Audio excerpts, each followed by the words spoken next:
Questo servizio è offerto da FDL Studio, servizi web e grafica per la vostra azienda.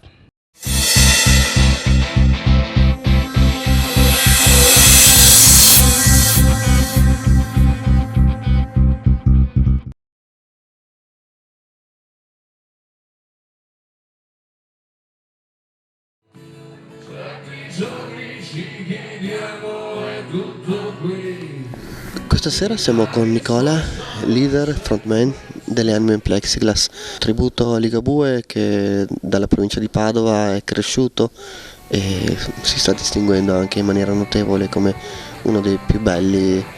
Nicola, com'è nata questa passione? La passione è nata 15 anni fa, nel 1995, quando è uscito l'album Buon compleanno Elvis di Luciano Ligabue, e praticamente quell'anno sono rimasto folgorato da queste canzoni. Ho cominciato anche a suonare la chitarra in quell'anno, ho cominciato imparando le canzoni di Luciano Ligabue e da lì praticamente è nata questa passione che poi insomma è diventato proprio si è trasformata poi in un sogno avverato. Il gruppo delle Anime in Plexiglass quando è nato e come si è formato? Il gruppo delle Anime in Plexiglass è nato ufficialmente il 4 ottobre del 2002. Io praticamente avevo appena finito il servizio militare, avevo voglia di formare questo gruppo, conoscevo già Matteo e Fabio, poi ci siamo messi insomma d'accordo, siamo andati in cerca di un chitarrista, è arrivato Massimiliano, poi Simone, poi dopo un anno si è aggiunto Gianmarco alle tastiere e la band era formata così. Nel giro di un anno abbiamo cominciato ad andare in giro un po' dappertutto. Tra l'altro la vostra band è anche molto stabile, quindi anche questo è segno di un affiatamento, di uno stare bene insieme.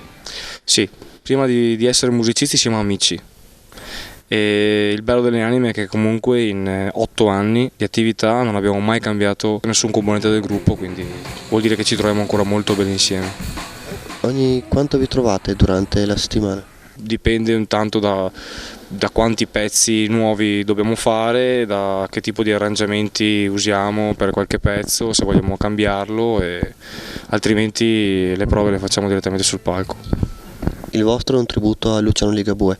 Avrete qualche disco di riferimento, qualcosa che preferite o che vi riesce meglio o che magari per voi dice qualcosa in particolare? Dischi di riferimento per quanto riguarda l'esecuzione delle canzoni dal vivo sono proprio per l'appunto i dischi live, quelli registrati durante i concerti. Ti posso dire che i miei album preferiti di sempre sono il primo, Ligabue, e il quinto, Buon compleanno Elvis, che è quello che praticamente mi ha folgorato.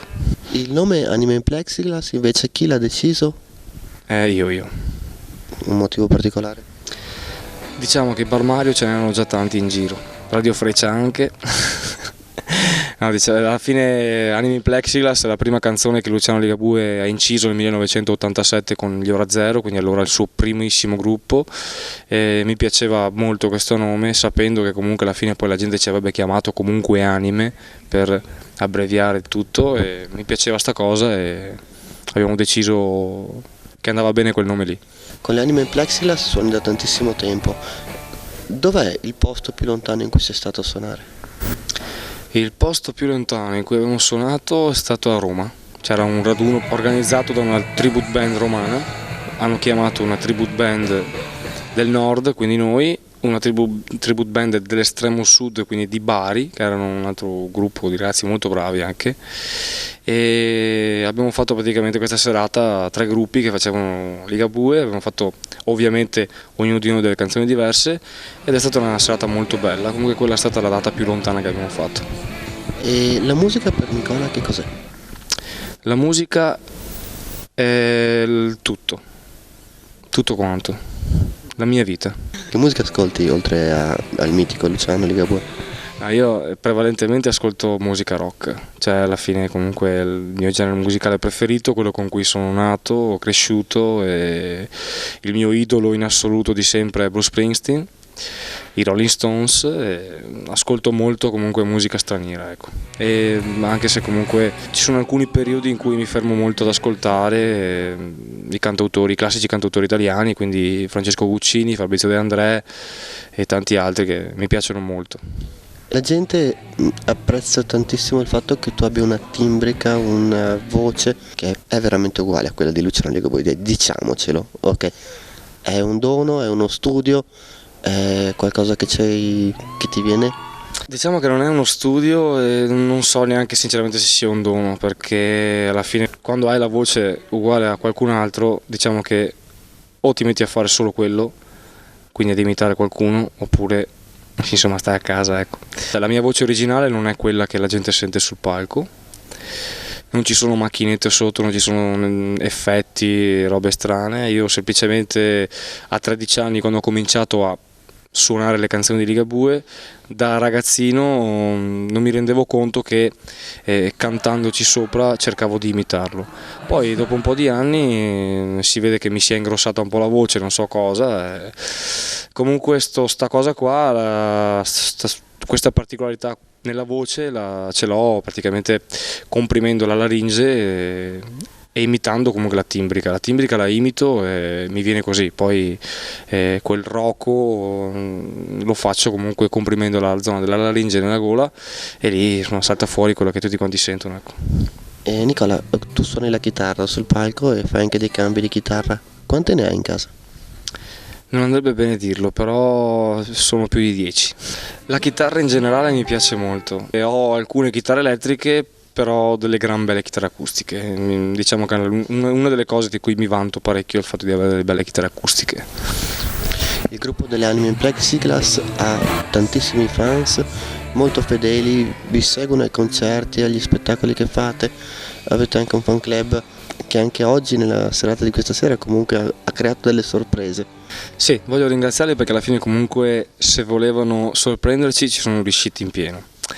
Alcune cose me le ero immaginate vedendo comunque come si muovevano dietro il palco, davanti al palco, insomma lì sotto, tante altre invece non ne sapevano veramente niente e comunque li ringrazio tanto per la costanza che hanno da un bel po' di anni e poi cioè, anche perché si emozionano ancora come noi ed è una gran bella cosa, insomma formiamo una bella squadra, insomma, giù e sopra il palco. Te lo aspettavi che ti avrebbero portato il tavolino, il lambrusco questa sera?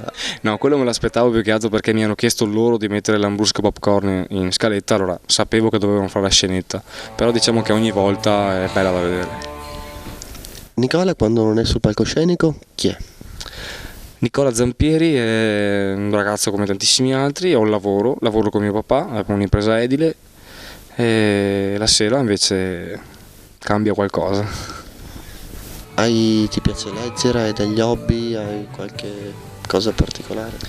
Sì, mi piace molto leggere e mi piace giocare a calcio quando ho tempo, quindi quasi mai, però cerco di ritagliarlo ogni tanto, insomma.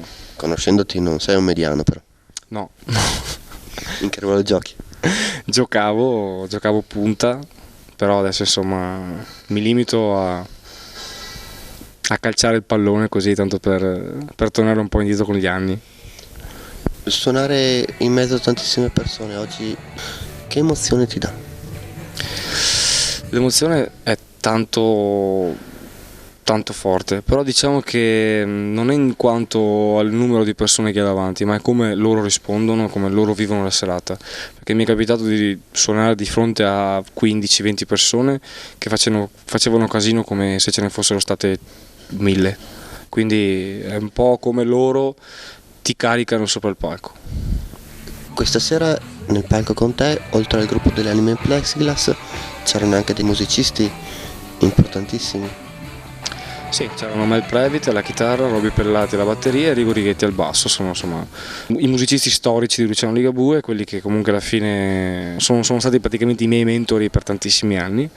E poi insomma un bel giorno si è avverato questo sogno di suonare con loro, adesso si è anche instaurato un bel rapporto, soprattutto con Mel Previte, Max Cotafavi che purtroppo stasera non poteva esserci, sarebbe il quarto componente di questa band che abbiamo formato, praticamente loro arrivano, suonano con noi ed è sempre una grandissima emozione. Spero insomma di continuare a farlo insomma, assieme a loro perché è sempre bello averli sopra il palco. A dicembre dell'anno scorso hai avuto un'esperienza unica, hai suonato in un teatro. Sì, abbiamo suonato il 12 dicembre al Teatro Sociale di Rovigo e è stata una grandissima esperienza, più che altro perché abbiamo suonato intanto in un teatro veramente molto bello, molto grande, c'erano 700 persone, quindi il teatro praticamente era pieno.